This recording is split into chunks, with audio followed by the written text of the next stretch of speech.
ஆனால் பண்ணுறாங்க. ஸோ இங்கே அதை விட பயங்கர பிளாஸ்டாக இருக்கும் அப்படின்னு நாங்கள் எல்லோரும் எதிர்பார்க்குறோம். அண்டு நன்றிகளும் தெரிவிச்சுக்கிறோம். அதே மாதிரி இந்த திரைப்படத்துடைய உயிர் அப்படின்னு சொல்லலாம். எங்கள் திரைப்படத்தோட இயக்குனர் திரு பாரதி சிவலிங்கம் அவர்களை ஓரிரு வார்த்தைகள் பேசுமாறு அன்புடன் அழைக்கின்றோம்.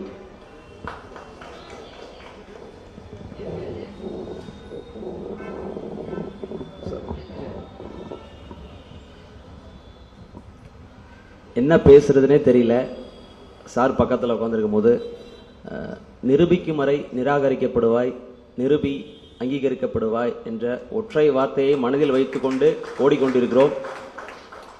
சென்னைக்கு நான்லாம் வரத்துக்கு ட்ரை பண்ணும்போது சார் இருக்காரு, ஏதாவது அவரை பார்த்தாவது எப்படியோ பொழைச்சிக்கலான்னு சொல்லிட்டு தான் சென்னைக்கே நாங்கள் வந்தோம். சாரோட ஊர் தான் நான், சாரோட பக்கத்து ஊர். அவர் இருக்கிற தைரியத்தில் தான் நான்லாம் சென்னைக்கே வந்தேன். ஆனாலும் நெருங்க பார்த்தாலே அப்பையிலேருந்து ஒரு மிகப்பெரிய மரியாதை தான் அது. எங்கள் ஊரோட லைஃப் ஸ்டைலை மாற்றின மாமனிதர், எங்கள் ஊரோட லைஃப் ஸ்டைலை மாற்றின மாமனிதர் அவர். அதுக்கு முன்னாடி நாங்கள் எப்படி இருந்தோம்னு எனக்கு தெரியும். அவர் வந்ததுக்கு அப்புறம் எப்படி மாறுனுச்சு அப்படிங்கிறது தெரியும். அது நல்லாவே தெரியும். அது கடைசி வரைக்கும் அவர் மேலே எட்டக்கிருந்து ரசிச்சுட்டே தான் இருப்பேன். அவர் பக்கத்தில் உட்காந்துட்டு கூட மிகப்பெரிய ஒரு பயமாக தான் இருக்கு. ஒரு செயலை செய்து முடிக்கும் வரை அது செய்ய முடியாதது போலதான் இருக்கும் அப்படின்னு சொல்லிட்டு நெல்சன் மண்டேலா அவர்களுடைய கருத்து என்னோட ஆஃபீஸில் இருக்கும். அந்த டைலாக்கை மைண்டில் வச்சுட்டு தான் ஓடிட்டே இருக்கும். இந்த சென்ட்ரல் கதை பல இடங்களில் நிராகரிக்கப்பட்ட கதை தான். நான் ஃபர்ஸ்ட் சொன்ன மாதிரி நிரூபிக்கும் வரை நிராகரிக்கப்படுவாய், நிரூபி அங்கீகரிக்கப்படுவாய்ங்கிற மாதிரி தான் இந்த கதை. நான் ஆல்ரெடி ஒரு படம் பண்ணியிருந்தேன். அந்த கதை ஈஸியாக செலக்ட் ஆகி போயிருக்கும் முன்னாடி. இந்த சென்ட்ரல் கதை கொஞ்சம் கான்ட்ரவர்சியான சப்ஜெக்ட்னால எங்கேயுமே ஓகே ஆகலை. கடைசியாக அது வேற மாதிரி நான் ஆல்ரெடி நான் எடுத்துட்டு போன கதையே வேற. அந்த கதை மாதிரி டக்குன்னு இந்த சென்ட்ரல் ஆரம்பிக்க வேண்டிய ஒரு சூழல். அது இறைவன் கருணையில் நல்லபடியாக நடந்துட்டு இருக்கு. ஒரு லைஃப் டைம் செட்டில்மெண்ட். என் படம் அது தேட்டரில் அதெல்லாம் வேற. ஐயா வச்சு என்னோட போஸ்டர் ரிலீஸ் பண்ணது என்னோட வாழ்நாளில் மிகப்பெரிய ஒரு சாதனை. எங்க அப்பா ஐயா ஒரு தடவை பார்த்து விட முடியுமா அப்படின்னு சொல்லிட்டு யோசிச்சுட்டே இருப்பாரு. ஏன்னா எப்ப பார்த்தாலும் ஐயாவோட பேர் தான் சொல்லி புலம்புவாரு. வில்லேஜ்ல எப்படி இருக்குன்னு சாருக்கு தெரியும். எங்க அப்பா கொஞ்சம் எமோஷனலா ஆளு. சாரை பார்த்தாலே கண் கலங்குவார். அவரோட வீடியோ தான் அதிகமாக பார்த்துட்டு இருப்பாரு. நான் ஒரு படம் பண்றேன்னா அவரோட கருத்துக்களை உள்வாங்கிட்டு தான் ஒரு படம் எடுக்கணும்னு நினைப்பேன். அவரோட கருத்துக்கள் அவ்வளோ விஷயங்கள் இருக்கு. இந்தியாவிலேயே தவிர்க்க முடியாத மிகப்பெரிய ஒரு ஆளுமைனா ஐயா தான். எனக்கு வேற யாருமே கிடையாது, ஐயா மட்டும்தான். என்னோட சென்ட்ரல் படம் ஐயா இருக்கிற நம்பிக்கையில் தான் ஆரம்பிச்சேன். எட்டக்கு இருந்து அவர் பார்த்தா போதும் ஒரு தைரியத்திலே பண்ணிடுவேன்னு சொல்லிட்டு ஒரு பெரிய நம்பிக்கை. என்னுடைய நம்பிக்கை நாயகன் அவரை வச்சு தான் நான் ரிலீஸ் பண்ணணும் அப்படின்னு சொல்லி நினைச்சேன். இறைவன் கருணையால் அது நல்லபடியாக நடந்தது. பாவலன் சாருக்கு ஒரு மிகப்பெரிய நன்றி. அவர் தான் எல்லாத்துக்கும் காரணம். ஐயாவை இது பண்ண வச்சது எல்லாத்துக்கும் அவர் தான் காரணம். அவருக்கு மிகப்பெரிய நன்றி. சென்ட்ரல் நாங்கள் சொல்லக்கூடாது, படம் அதுவோ பேசணும். நம்ம அதை வாய் வழியாக சொல்லக்கூடாது. வாயால் வடை சுட விரும்பலை, அது செயலில் தான் செஞ்சு காட்டணும்னு நினைக்கிறேன். படம் நல்லா வரட்டும். அது வந்ததுக்கப்புறம் நான் சொல்கிறேன். நன்றி. இது ஒரு மிகப்பெரிய வாய்ப்பு என்னுடைய வாழ்க்கையில். நன்றி. என்ன பேசுறதுன்னு தெரியல, படப்படப்பாக இருக்கு, பேச தெரியல. நன்றி.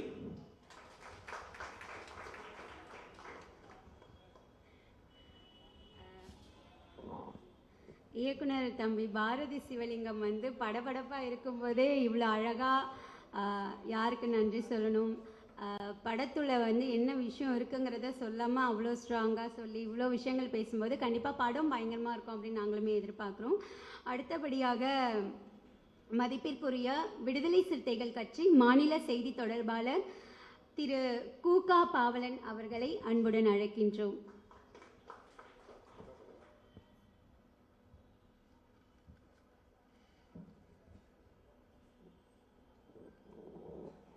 அனைவருக்கும் வணக்கம். சென்ட்ரல் என்கின்ற திரைப்படத்தின் போஸ்டர் வெளியீட்டு விழாவை கலந்து கொண்டு இந்த போஸ்டரை திரையுலகிற்கு அர்ப்பணித்து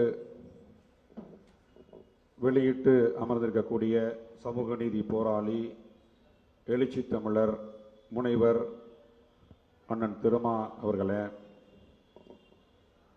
இதனை பெற்றுக்கொண்டு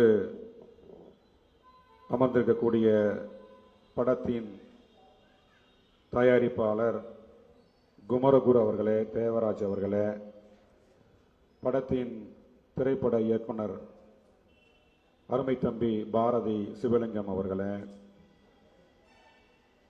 இந்த நிகழ்விலே கலந்து கொண்டு தங்களுக்கு கிடைத்த வாய்ப்பை பயன்படுத்தி ஒரு சில வரிகளில் வாழ்த்துரை நிகழ்த்திய படத்தின் இசை இயக்குனர் திரு இலா அவர்களே, திரைப்பட நடிகர், ஒரு அருமையான வளர்ந்து வருகின்ற ஒரு வில்லன் நடிகர் சித்தா என்கின்ற படத்தில் நடித்திருப்பார் அருமை சகோதரர் தர்ஷன் அவர்களே, கதையின் நாயகி செல்வி சோனி அவர்களே, கதை நாயகன் தம்பி விக்னேஷ் அவர்களே,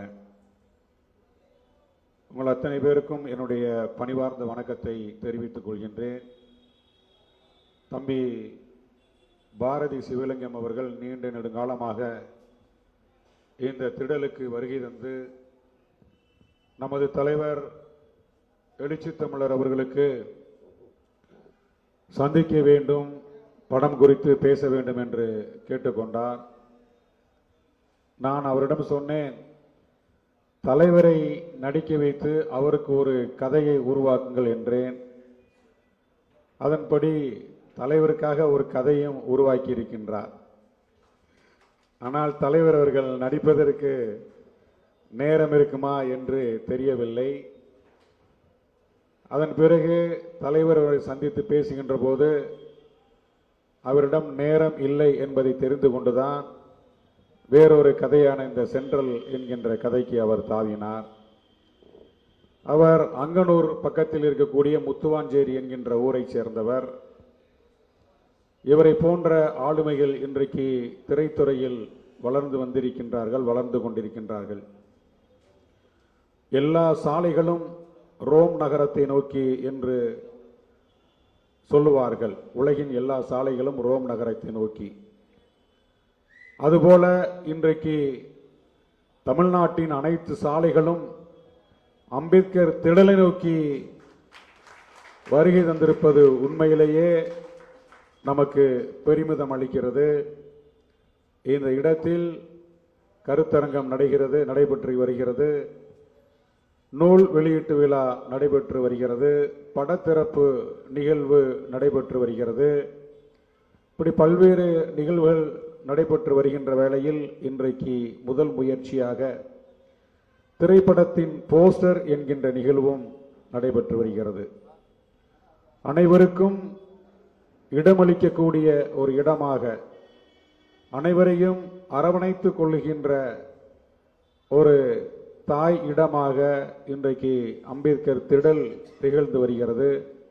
இந்த நிலையை உருவாக்கி கொடுத்தவர் நமது தலைவர் எழுச்சி தமிழர் அவர்களுக்கு நாம் எத்தனை நன்றிகள் சொன்னாலும் அது தகும். திரைப்படம் என்பது ஒரு காலத்தில் விளிம்புநிலை சமூகத்திற்கு எட்டா கனியாக இருந்தது. படத்தை கண்டு ரசிக்கக்கூடியவர்களாக மட்டுமே இருந்தார்கள். ஆனால் இன்றைக்கு திரைத்துறையில் தவிர்க்க முடியாத சக்திகளாக விளிம்புநிலை சமூகத்தைச் சேர்ந்தவர்கள், ஏராளமான இயக்குனர்கள், ஏராளமான பாடலாசிரியர்கள், ஏராளமான பாடகர்கள் என்று ஏராளமான பட தயாரிப்பாளர்கள் என்று வந்துவிட்டார்கள். அரசியல் களத்தில் விளிம்புநிலை சமூகத்தைச் சேர்ந்த நாமெல்லாம் எப்படி ஒரு ஆளுமை நிறைந்த சக்தியாக வளர்ந்து கொண்டிருக்கின்றோமோ, அதுபோன்று கலைத்துறையையும் விளிம்புநிலை சமூகத்தைச் சார்ந்த முகங்களாக மாற்ற வேண்டும் என்பது இன்றைக்கு நடைபெற்று வருகிறது. தலைவர் எழுச்சி தமிழர் அண்ணன் திருமா அவர்கள் ஒரு 25 ஆண்டுகளுக்கு முன்னால் சொன்னது எனக்கு இப்போது நினைவுக்கு வருகிறது. சினிமா துறையிலும் நாம் கால் பதிக்க வேண்டும், அங்கேயும் நமக்கான ஜனநாயக சக்திகளை உருவாக்க வேண்டும். ஏழை எளிய மக்கள், விளிம்புநிலை சமூகத்தைச் சேர்ந்தவர்கள் நடிகர்களாக, இயக்குனர்களாக, பல்வேறு ஆளுமைகளாக திரைத்துறையில் வர வேண்டும் என்று சொன்னார். இன்றைக்கு அது நடந்து கொண்டிருக்கின்றது. திரைத்துறையில் எல்லோருக்குமான ஒரு இடமாக சினிமா உலகம் மாறி வந்திருக்கின்றது. அதை நினைக்கும் போது அரசியல் மாற்றமும் சினிமாவுக்குள் ஒரு மாற்றத்தை உருவாக்கி இருக்கிறது. அதுவும் விடுதலை சிறுத்தைகள் கட்சி என்கின்ற இந்த மகத்தான பேரியக்கம் தமிழ்நாட்டு அரசியல் களத்தில் ஒரு தவிர்க்க முடியாத சக்தியாக வளர்ந்து வருகின்ற வேளையில் தலைவர் எழுச்சி தமிழர் அண்ணன் திருமா அவர்கள் தமிழ்நாட்டின் அரசியல் களத்தின் மைய புள்ளியாக இயக்கி வருகின்ற இந்த வேளையில் இந்த தாக்கம் சினிமாவுக்குள் ஒரு பெரிய மாற்றத்தை உருவாக்கி இருக்கின்றது. அந்த மாற்றத்தின் விளைச்சலாகத்தான் அம்பேத்கர் திடலில் சென்ட்ரல் என்கின்ற இந்த திரைப்படத்தின் போஸ்டர் வெளியீட்டு விழா நடைபெற்று வருகிறது. இந்த படம் மாபெரும் வெற்றியடையும். ஏழை எளிய சமூகத்தின், விளிமிலை சமூகத்தின் முகங்களாக இந்த படம் திரைக்கு வரவிருக்கிறது. அன்பு தம்பி பாரதி சிவலிங்கம் உள்ளிட்ட படக்குழுவினர் அத்தனை பேருக்கும் என்னுடைய நெஞ்சார்ந்த பாராட்டுதலை தெரிவித்து படம் வெற்றியடைவதற்கு எங்களது சார்பில் வாழ்த்துக்களை தெரிவித்து நிறைவு செய்கின்றேன். நன்றி, வணக்கம்.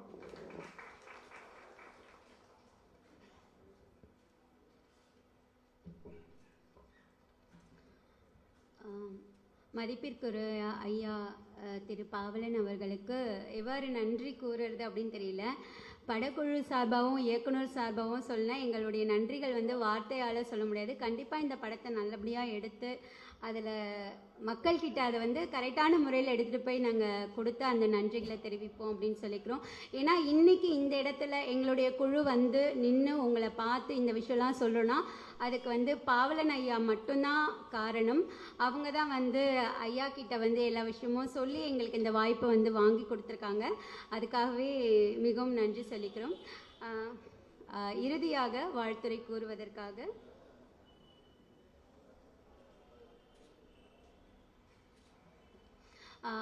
SS. Surya, director S S. Surya அவர்களை கூப்பிடுறோம். மன்னிக்கவும், அவங்க ஆல்ரெடி பேசிட்டு போயிட்டாங்க. ஓகே, இப்பொழுது நம்மளுடைய எழுச்சி தலைவர் முனைவர் ஐயா திரு தொல் திருமாவளவன் அவர்களை வாழ்த்துரை கூறுறதுக்காக அன்போடு அழைக்கிறோம். ஐயா.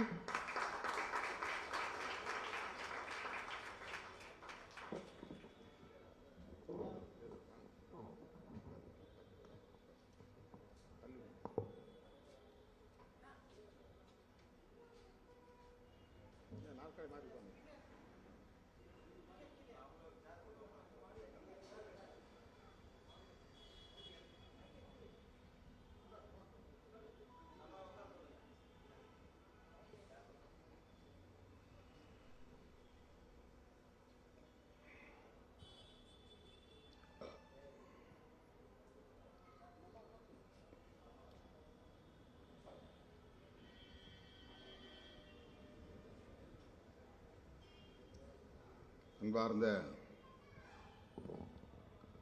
ஸ்ரீ ரங்கநாதன் மூவி மேக்கர்ஸ் வழங்கும் சென்ட்ரல் என்னும் திரைப்படத்தின்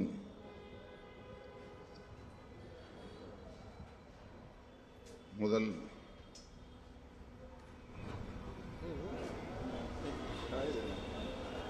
போஸ்டர் வெளியீட்டு விழாவை முன்னின்று நெறிப்படுத்திக் கொண்டிருக்கிற கட்சியின் செய்தி தொடர்பாளர் தம்பி கு.க. பாவலன் அவர்களை, அதனை பெற்றுக்கொண்ட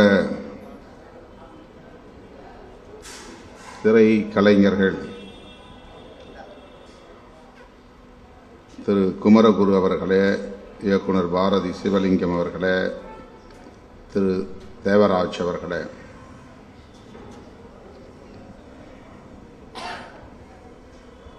இந்த திரைப்படத்தில் கதாநாயகனாக நடித்திருக்கும் காக்காமுட்டை புகழ் திரு விக்னேஷ் அவர்களே,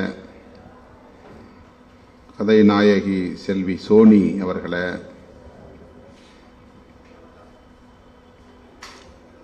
நடிகர் சித்தா தர்சன் அவர்களே, இசை இயக்குனர் இளா அவர்களே, இயக்குனர் எஸ்.எஸ். சூர்யா அவர்களே மற்றும் இந்த படக்குழுவை சார்ந்த தோழர்களே, உங்கள் அனைவருக்கும் என்னுடைய பணிவார்ந்த வணக்கத்தை தெரிவித்துக் கொள்கிறேன்.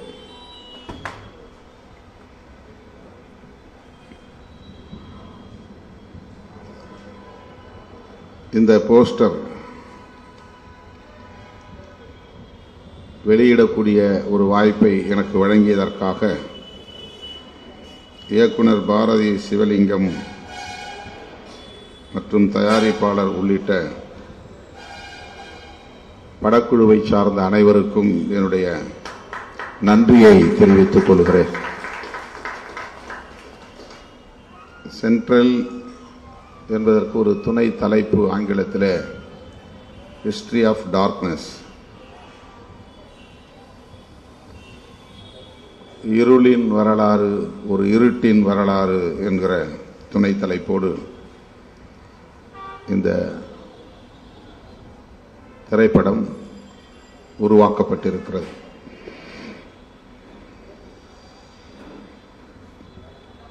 இந்த கதை சுருக்கம் என்ன என்று கேட்டேன். விக்னேஷ் சொன்னார்.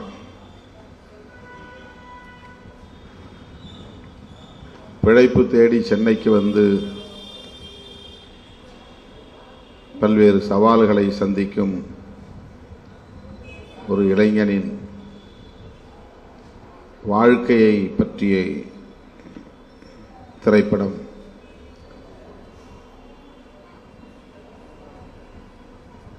அப்படி என்றால் ஏன் சென்ட்ரல் என பெயர் வைத்திருக்கிறீர்கள் என்று கேட்டேன்.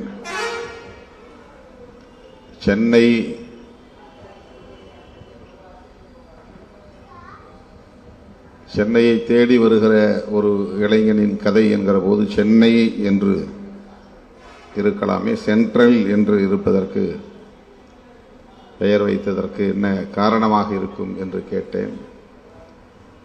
சென்னையை நோக்கி வருகிற அனைவரும் ரயில் மூலம் வந்தால் சென்ட்ரலில் தானே இறங்க வேண்டும்.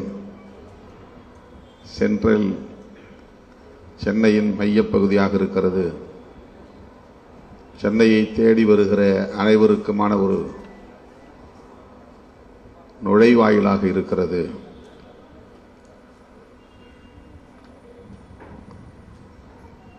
ஆகவே இந்த பெயர் அதற்காக சூட்டப்பட்டிருக்கிறது என்று விக்னேஷ் சொன்னார். இன்னும் நாம் யாரும் படத்தை பார்க்கவில்லை, கதையை முழுமையாக கேட்டு தெரிந்து கொள்ளவில்லை. சென்னையை தேடி வருகிறவர்கள், பிழைப்பு தேடி வருகிறவர்கள்,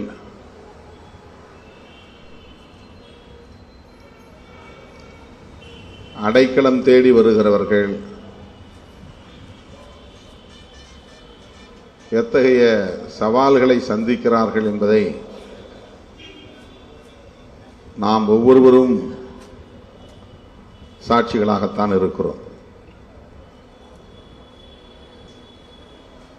சென்னைக்கு முதலாக வருகிற போது பல்வேறு கனவுகளோடு தான் வந்து இறங்குகிறோம். ஒரு விக்னேஷ் சொன்னதை போல நானும் முதலில் சென்னையில் வந்து காலடி வைத்த இடம் சென்ட்ரல்.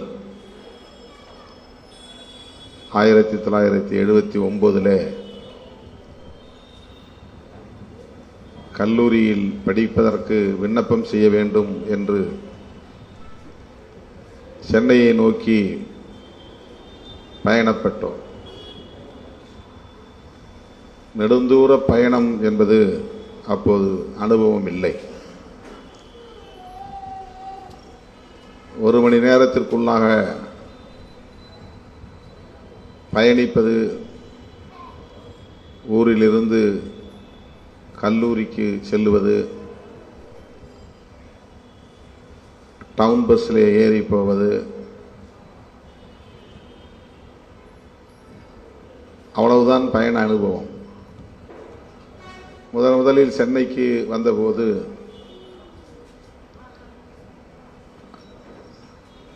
உளுந்தூர்பேட்டையிலே வண்டி பிடித்து, பேருந்தல்ல, ஒரு வேன், அவன் சவாரியை இறக்கிவிட்டு சென்னைக்கு திரும்புகிறவன்.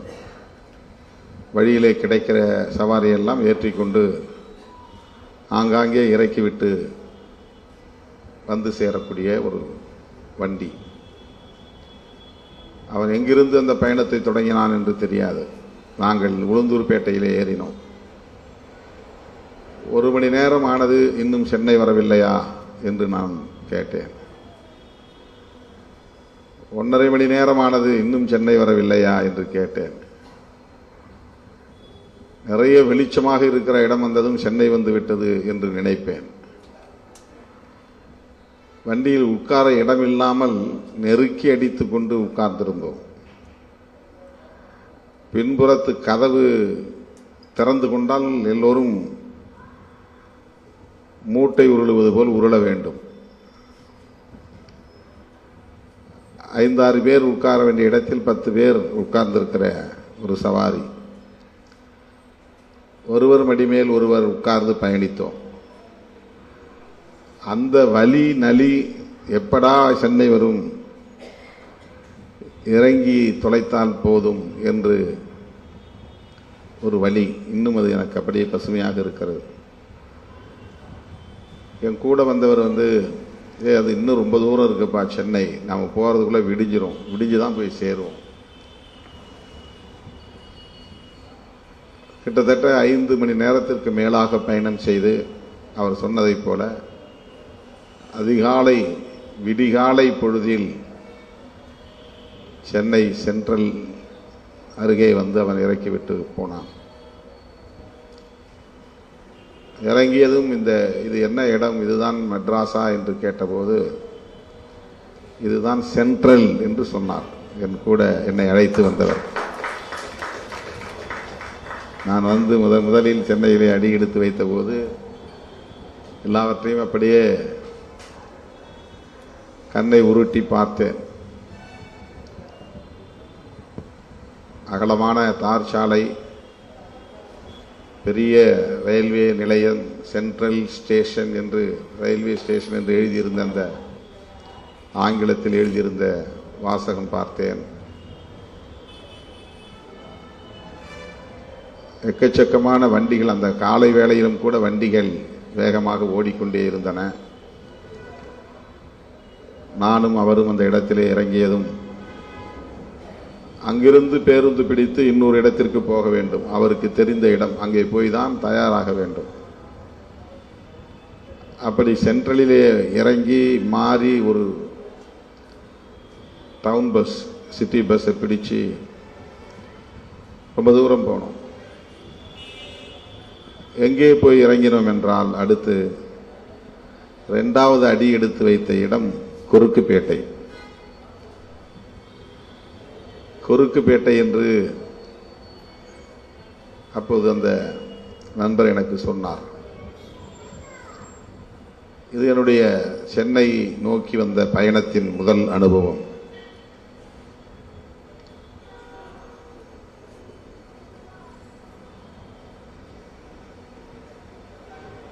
சென்ட்ரல் ஸ்டேஷன் என்பது சென்னையின் மிக முக்கியமான ஒரு அடையாளம்.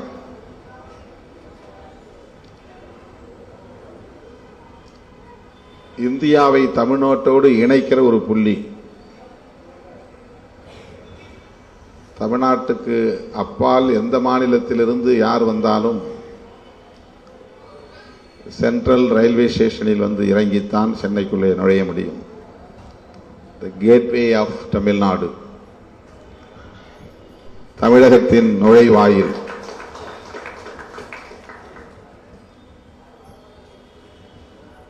பிறகு அந்த பகுதியிலே தான் நான் தங்கி கல்லூரி விடுதி கிடைக்கிற வரையில் எங்கள் ஊர் தொழிலாளர்களோடு தங்குகிற விடுதியில் தங்கி ஓரிரு மாதங்கள் அவதிப்பட நேர்ந்தது. பிறகு விடுதி கிடைத்தது. இது ஒரு அறிமுகத்திற்காக சொல்லுகிறேன்.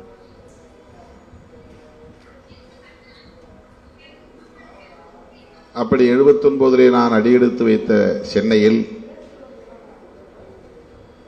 என்னுடைய பட்ட வகுப்பை முடித்து பிறகு முதுகலை MA பயின்று பிறகு சட்டத்தையும் சென்னை சட்டக்கல்லூரியிலே பயின்று அரசு ஊழியராக சென்னையை விட்டு வெளியேறி 10 ஆண்டு காலம் கழித்து மீண்டும் சென்னைக்குள்ளே ஒரு கட்சி தலைவராக நுழைந்து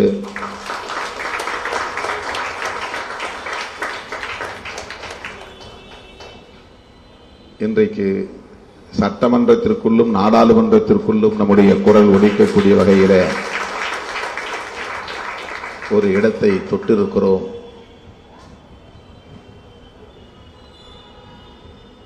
ஆக நாம் ஒவ்வொருவருமே சென்னையை நோக்கி பயணித்து சென்னையில் வந்து இறங்கி சென்னையை நமது அடுத்த தாய்மடியாக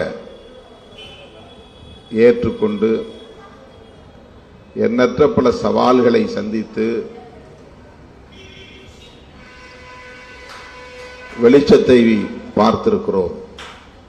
இன்றைக்கு வெளிச்சம் என்கிற பெயரிலேயே ஒரு தொலைக்காட்சியையும் நாம் உருவாக்கியிருக்கிறோம். ஆக 79 சென்னையில் நான் அடியெடுத்து வைத்த போது ஒரு இருட்டுக்குள்ளே உழலக்கூடியவனாக நானும் இருந்தேன். நானே அதற்கு ஒரு சாட்சியமாக இருந்தேன் என்பதைத்தான் இந்த நேரத்தில் நான் உணர்ந்து பார்க்கிறேன்.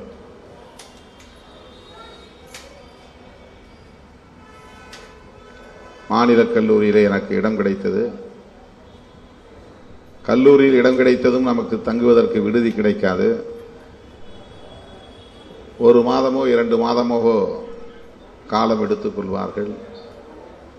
அந்த ஓரிரு மாதங்களை எப்படி கடப்பது, எங்கே தங்குவது, எங்கே சாப்பிடுவது,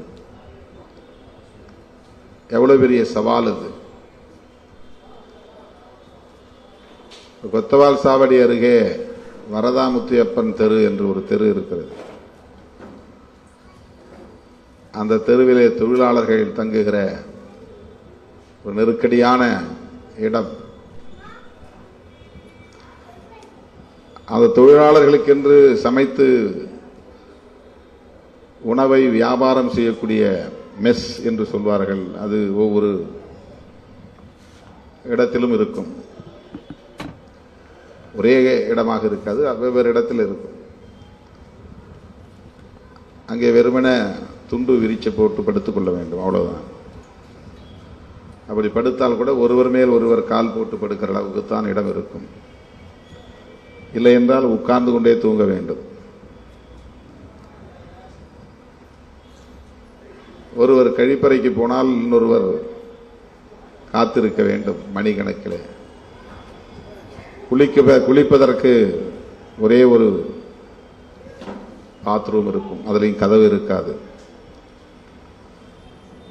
அப்படிப்பட்ட ஒரு இடத்திலே நான் 2 மாதங்கள் தங்கியிருந்தேன். எங்கள் ஊர்க்காரர்களோடு சேர்ந்து சும்மாதான் இருக்கிறோம்,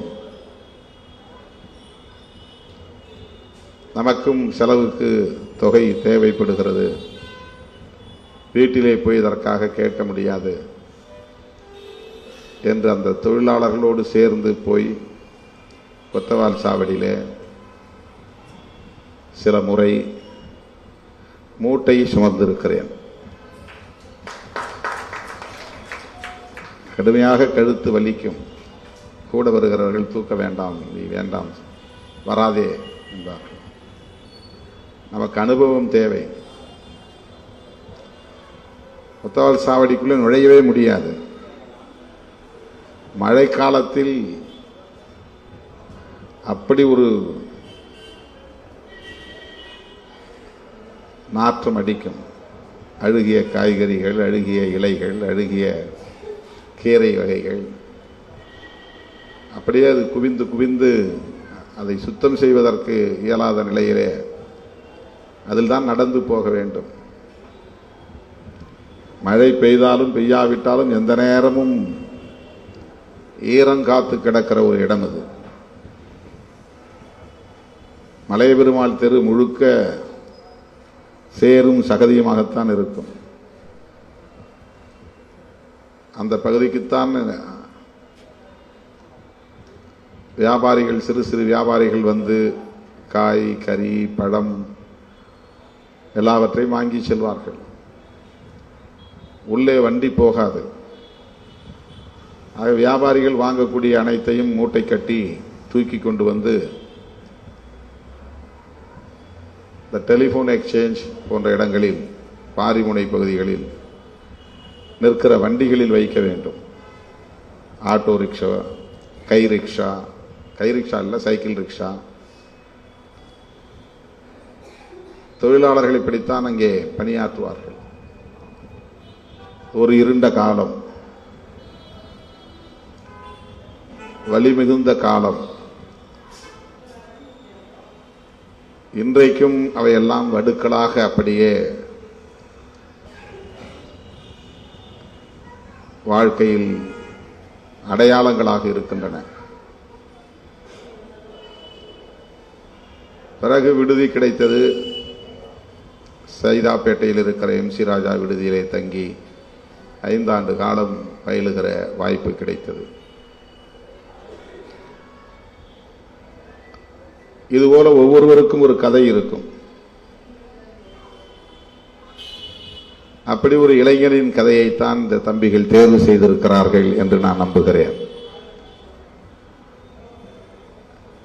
மீண்டும் மீண்டும் அது நினைவு கூறத்தக்க ஒன்றுதான். மறுபடியும் அவற்றையெல்லாம் நாம் உரையாடலுக்கு உட்படுத்த வேண்டிய வாழ்க்கைதான். எத்தனை லட்சம் பேர் வந்தாலும் எல்லோரையும் வராதே என்று சொல்லாமல் வருக என்று வரவேற்கக்கூடிய ஒரு இடம்தான் சென்னை. நான் 79 அடியெடுத்து வைத்த காலத்தில் இருந்த மக்கள் தொகையைப் போல இப்போது குறைந்தது 10 மடங்காவது பெருகி இருக்கும் சென்னையின் மக்கள் தொகை.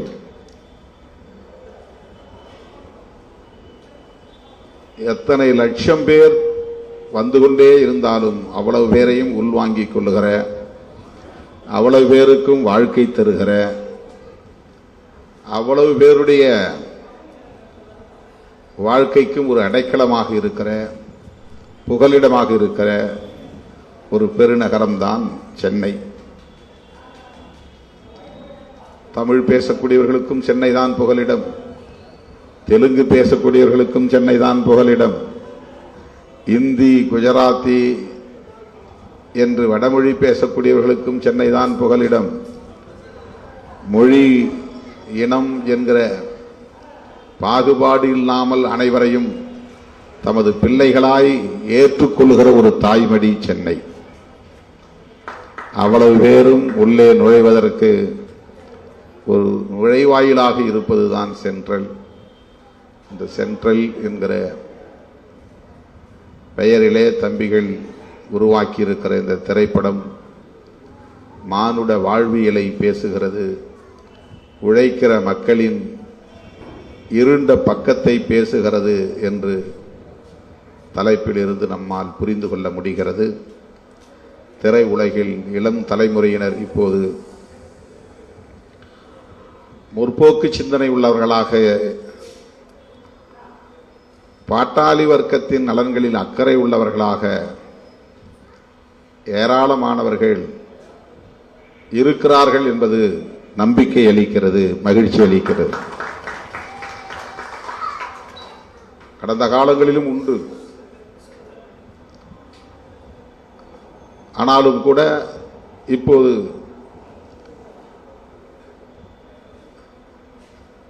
நிறைய இளைஞர்கள், இளம் பெண்கள் திரைத்துறையில் இவ்வளவு காலம் பேச அஞ்சுவதற்கு உரிய கருப்பொருளை தொடாமல் இருந்தார்கள். இப்போது வெளிப்படையாக தொட்டு பேசுகிற துணிச்சலை பெற்றவர்களாக இருக்கிறார்கள். அதனை உரையாடலுக்கு உட்படுத்தக்கூடியவர்களாக இருக்கிறார்கள். ஒவ்வொரு குடிமகனின் உள்ளத்திலும் எழுகிற கேள்விகளை பிரதிபலிக்கக்கூடியவர்களாக இருக்கிறார்கள். வலதுசாரி அரசியலை கேள்விக்குள்ளாக்கக்கூடிய துணிச்சலை நாம் இன்றைக்கு பார்க்க முடிகிறது. நேற்றைக்கு கூட பராரி என்ற ஒரு திரைப்படத்தை பார்த்தேன். புலம்பெயர்ந்து வாழக்கூடிய தமிழர்கள் சாதி உணர்வோடு தமிழ்நாட்டிலிருந்து கர்நாடகாவுக்கு போய் கூலி வேலை செய்து கொண்டிருக்கிற அந்த உழைக்கும் மக்களிடையே ஒரு இடைவெளி சாதியின் பெயரால் இருக்கிறது, ஒரு முரண் இருக்கிறது, பகை இருக்கிறது. சாதி வெறி அமைப்புகளால் ஊட்டப்பெற்ற திணிக்கப்பெற்ற அந்த சாதி உணர்வு, சாதி வெறி உழைக்கும் மக்களிடையே ஒரு இடைவெளியை உருவாக்கி வைத்திருக்கிறது. அங்கே போனதும் இனவெறி அமைப்புகளால் இனவெறி ஊட்டப்பெற்ற நிலையில் நான் இந்த மண்ணை சார்ந்தவன், நீ தமிழ்நாட்டிலிருந்து வந்தவன் என்று பகை, முரண், மோதல், மிகப்பெரிய தாக்குதல், சாதியால் பிளவு கொண்டு கிடக்கிற தமிழர்களுக்கு அவர்கள் பார்வையில் தமிழனா மட்டும்தான் தெரிகிறான், அதிலே உயர்ந்த சாதி தாழ்ந்த சாதி என்று தெரிவதில்லை. நீ தமிழன், நான் கன்னடன். ஆக கன்னடன் தமிழனை தாக்குகிற போது தமிழர்களுக்கிடையிலே சாதி வெறியை விட இனவெறி கொடூரமானது என்பது புரிந்து சாதி அடையாளங்களை எல்லாம் தூக்கி எறிந்துவிட்டு கைகோர்க்கிறார்கள். இப்படி ஒரு கதை. அடிப்படையிலே சாதி வெறி கூடாது என்பது எவ்வளவு முக்கியமோ அதை போல இனவெறி கூடாது என்பதும் முக்கியமானது. சாதியவாதம் தவறு என்றால் இனவாதமும் தவறு. சாதி தூய்மை தவறு அல்லது சாதி தூய்மை சரி என்று வாதிட்டால் இன தூய்மைவாதம் பேசுவதும் சரி என்றாகிவிடும், அல்லது சாதி தூய்மைவாதம் தவறு என்கிற போது இன தூய்மைவாதமும் தவறு. பிறகு எப்படி நாம் அரசியலை புரிந்து கொள்வது? வெறும் சாதியும் மதமும் இனமும் அடையாளங்களாய் இருந்தால் நம்மால் ஜனநாயகத்தை அடையாளம் காண முடியாமல் போய்விடும். ஜனநாயகம்தான் நமக்கான அடையாளம் என்பதை நாம் ஒப்புக்கொண்டால் நம்மிடையிலே முரண்பாடுகள் உருவாகாது, மோதல்கள் உருவாகாது, சாதி வெறியாட்டம் நிகழாது, இனவெறியாட்டம் நிகழாது, மதவெறியாட்டம் நிகழாது. ஜனநாயகம் நம்மை செழுமைப்படுத்தும். ஜனநாயகம்தான் சகோதரத்துவத்திற்கு அடிப்படையானது. ஜனநாயகம்தான் சமத்துவத்திற்கு அடிப்படையானது. ஜனநாயகம்தான் சமூக நீதிக்கு வழிவகுக்கும். எனவே ஜனநாயக சக்திகளாக நம்மை அடையாளம் கண்டுகொள்ள வேண்டும். ஜனநாயக சக்திகளாக எப்படி அடையாளப்படுத்துவது? ஜனநாயகம் என்பது வெறும் தேர்தலுக்கு பயன்படுகிற சொல்லாடல் அல்ல. அதிகம் வெற்றி பெறுகிறவர்கள் ஆட்சியை கைப்பற்றலாம், அது ஜனநாயகம். மகாராஷ்டிராவிலே இன்றைக்கு பாரதிய ஜனதா கட்சி தலைமையிலான கூட்டணி 200க்கும் மேற்பட்ட இடங்களில் வெற்றி பெற்றதால் ஆட்சியை மீண்டும் அது தக்க வைத்துக் கொண்டது. எனவே அது ஜனநாயகம், நாம் ஒப்புக்கொள்கிறோம். ஜார்க்கண்டிலே காங்கிரஸ் கட்சியின் தலைமையிலான கூட்டணி கூடுதலான இடங்களை பெற்று ஆட்சியை கைப்பற்றி இருக்கிறது, அது ஜனநாயகம். பெரும்பான்மை என்பது ஜனநாயகத்தின் முக்கியமான கூறுகளில் ஒன்று. ஆனால் அது மட்டுமே ஜனநாயகம் இல்லை. ஜனநாயகம் என்பது ஒவ்வொரு மனிதனையும்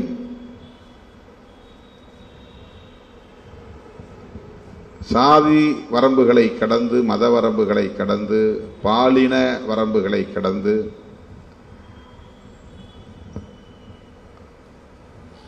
சகோதரத்துவத்தோடு அணுகுவது, மதிப்பது என்பதுதான் ஜனநாயகம். பிறர் உணர்வுகளை மதிக்க வேண்டும், பிறர் உணர்வுகளை அனுமதிக்க வேண்டும், பிறருடைய உரிமைகளை பறிக்கக்கூடாது, தடுக்கக்கூடாது, அதிகாரத்தை பகிர்ந்தளிக்க வேண்டும், ஒரு இடத்தில் அதிகாரத்தை குவிக்கக்கூடாது. டீசென்ட்ரலைசேஷன் ஆஃப் பவர், அதுவும் ஜனநாயகத்தின் கூறுகளுள் முக்கியமானது. இன்றைக்கு விடுதலை சிறுத்தைகள் கட்சியில ஒரு ரெவென்யூ மாவட்டத்திற்கு ஒரு மாவட்ட செயலாளர் என்று போடுகிற முறையை மாற்றி ஒரு சட்டமன்ற தொகுதிக்கு ஒரு தொகுதி மாவட்ட செயலாளர்கள் என்று 234 மாவட்ட செயலாளர்களை நியமிக்க போகிறோம். இது ஒரு வகையான அதிகார பகிர்வு, டீசென்ட்ரலைசேஷன் ஆஃப் பவர்ஸ். கட்சிக்குன்னு ஒரு அதிகாரம் இருக்கிறது, அந்த அதிகாரத்தை பகிர்ந்தளிப்பது. ஒரு மாவட்டத்துக்கு ஒரு ஆள் போட்டோம் முதல்ல, அப்புறம் 2 ஆள் போட்டோம், அப்புறம் 3 ஆள் போட்டோம் ஒரு மாவட்டத்துக்கு, ரெவென்யூ மாவட்டத்துக்கு. இப்ப இந்த மாவட்டத்துக்குள்ள 9 சட்டமன்ற தொகுதி இருக்கா, 9 மாவட்ட செயலாளர். 2 பேர் இருந்த இடத்துல இப்ப எக்ஸ்ட்ரா 7 பேருக்கு வாய்ப்பு.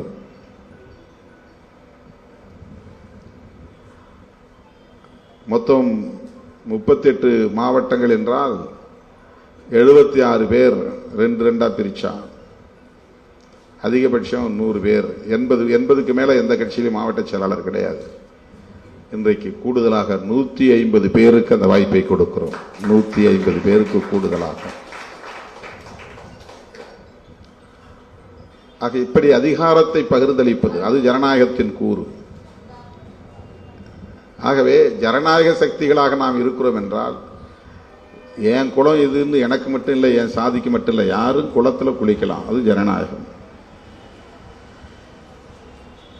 நான் தான் ஷூ போட்டு போகணும், செருப்பு போட்டு போகணும்ல, நீயும் உனக்கு வாங்க முடிஞ்சா நீ ஷூ போடலாம், செருப்பு போடலாம், அது ஜனநாயகம். இந்த உணர்வுகளை மதிக்கணும். நான் மட்டும்தான் கொடியேற்றுவேன் எங்க ஏரியாவில், நீ கொடியேற்றக்கூடாது அப்படின்னா அது ஜனநாயகம் இல்லை. நான் கொடியேற்ற முடியும்னா நீயும் கொடியேற்றலாம், அந்த இடத்துல ஏற்றிக்கோ, ஒன்றும் பிரச்சனை இல்லை. உனக்குன்னு ஒரு கட்சி இருக்கு, உனக்குன்னு ஒரு கொடி இருக்கு, அதை ஏற்றிக்கோ. அதை அனுமதிப்பது ஜனநாயகம்.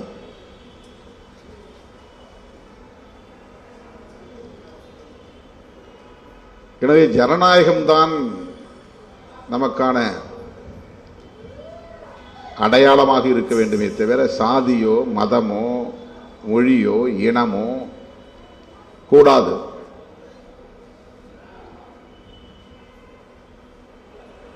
இந்த புரிதல் வளர வளர நமக்கு தேசத்தின் எல்லைகள் கூட தேவைப்படாது. ஒட்டுமொத்த பூகோளமே மனிதர்களுக்கானது. எதற்காக இந்தியாவுக்கு என்று ஒரு எல்லை, பாகிஸ்தானுக்கு என்று ஒரு எல்லை, அந்த எல்லையை பாதுகாக்க எதற்காக கோடிக்கணக்கான ரூபாயை செலவு செய்து படையினரை நிறுத்த வேண்டும் என்கிற ஒரு கேள்வி எழும். எல்லை இருக்கட்டும், ஆனால் அந்த எல்லையை பாதுகாப்பதற்கென்று எத்தனை கோடிகளை செலவிட வேண்டியிருக்கிறது. மொத்த வருவாயிலே கூடுதலாக நிதி ஒதுக்கீடு இராணுவத்திற்குத்தான், முப்படைகளுக்கும் தான். ஒரு தேச எல்லையை போட்டுவிட்டு, ஒரு கோட்டை போட்டுவிட்டு, அந்த எல்லை கோடுகளை பாதுகாப்பதற்காகத்தான் எல்லா நாடுகளிலும் ஆயிரக்கணக்கான கோடிகளை கொட்டி செலவு செய்கிறார்கள். ஒரு தேசத்தின் வருவாயில் பெரும் பகுதி அதற்காகவே போகிறது.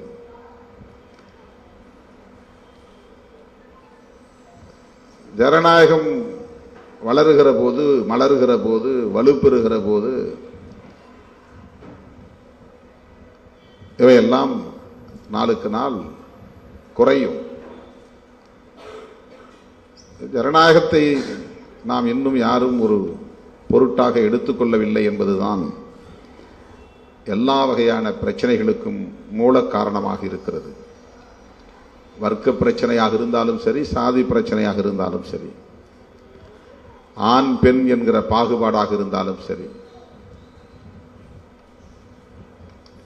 இதை பேசுகிற இளைஞர்கள் இன்றைக்கு திரைத்துறையிலே, கலைத்துறையிலே அதிகம் வந்திருக்கிறார்கள், வந்து கொண்டே இருக்கிறார்கள். அப்படிப்பட்ட சிந்தனை உள்ளவர்கள் இருந்ததால் தான் இந்த போஸ்டரை வெளியிடுவதற்கு திருமாவளவன் என்று தேர்ந்தெடுத்திருக்கிறார்கள்.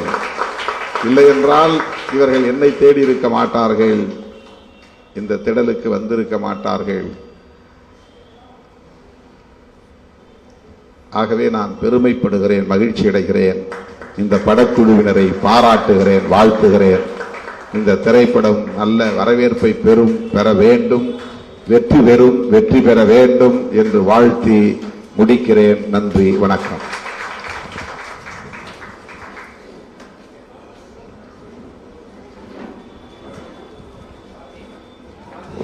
ஐயா அவர்களுக்கு நன்றி. வந்த அனைத்து பத்திரிகையாளர்கள் அனைவருக்கும் படக்குழு சார்பாக நன்றியை தெரிவித்துக் கொள்கின்றோம் மற்றும் அனைத்து சகோதர சகோதரிகளுக்கும் நன்றிகளை தெரிவித்துக் கொள்கின்றோம்.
ரொம்ப பெருசாக அரசியலாக டெவலப் பண்ணது பால்சக்கரை தான். இவர் செட்டில் கிடையாது.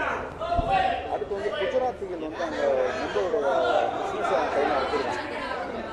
அவங்க ஒரு பிஸ்னஸ் வந்து பிஸ்னஸில் கொஞ்சம் ஆதிக்கிறதுனால அவங்களுக்கு எதிராக வந்து இந்துக்களை வந்து கல்ச்சரல் பண்ணிட்டு மதத்தை வந்து மத சண்டையெல்லாம் உருவாக்குறாங்க, பிஸ்னஸ் வந்து உருவாக்குறாங்க.